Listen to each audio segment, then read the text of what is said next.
finally, I'd like to introduce Marci Mowery. Marci is the president of the Pennsylvania Parks and Forest Foundation, which is the parent foundation of 43 volunteer friends groups across our Commonwealth.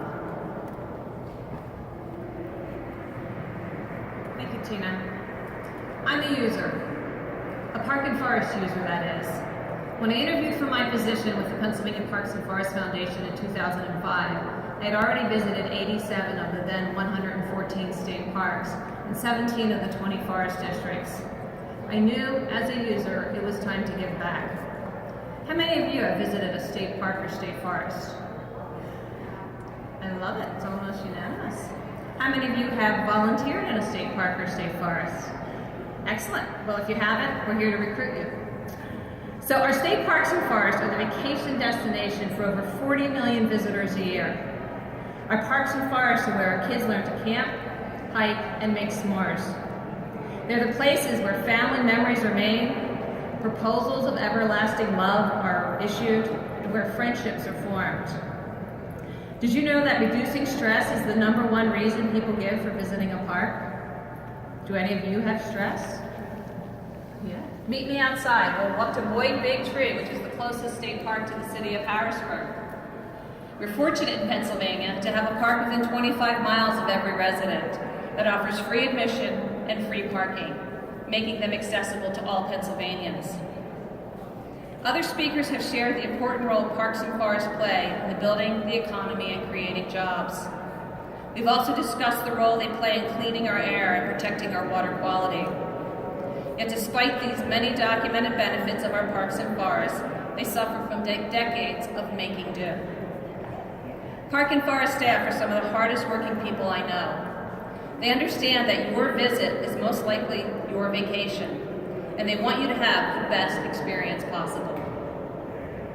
Yet years of underfunding and reduced staffing levels in state parks have reduced staffing levels in state parks to the same levels they were in the 1970s, when we had fewer parks and we only had about 20 million visitors, half of what we have today. State forest staffing levels are also down, while pressures on the forest from invasive pests, flooding, and increased visitation are on the rise. The work that park and forest staff do cannot be mitigated through technology and abstract theory. It requires people. Any investment, like your own car or home, requires regular maintenance to retain its value. We need to keep the roof from leaking. Over here's a great example of what happens when you don't repair a roof. And we need to periodically change the oil in our car. For state parks and forests, that same regular maintenance means investments in our roads, bridges, trails, beaches, and campgrounds. It means managing for invasive plants and diseases and restoring landscapes from past industrial uses. These special places, which are guaranteed to all Pennsylvanians through the Environmental Rights Amendment to Pennsylvania's Constitution, are suffering.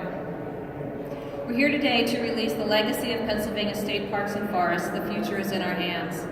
A call to actions for citizens and decision makers to understand the challenges facing our parks and forests and to launch a conversation to ensure a vibrant future for our public lands. At the Foundation, we muster volunteers and private donations to invest in parks and forests. But the task ahead of us requires more than private philanthropy. It requires courageous leadership to conserve our rich natural heritage. During graduate school, I worked for a Chamber of Commerce doing industrial site location. As part of our recruiting materials, we promoted the quality of life created by vibrant towns and access to the outdoors. Investing in our parks and forests creates a quality of life that makes Pennsylvania a great place to live, work, and play, keeping us competitive on the national front for job creation, employee retention, and attracting new businesses. The conversation begins today with the release of this report. We are all stewards of these lands. We hope that you will join us as we become the voice for stewardship and investment, not just for today, but for our children and our grandchildren.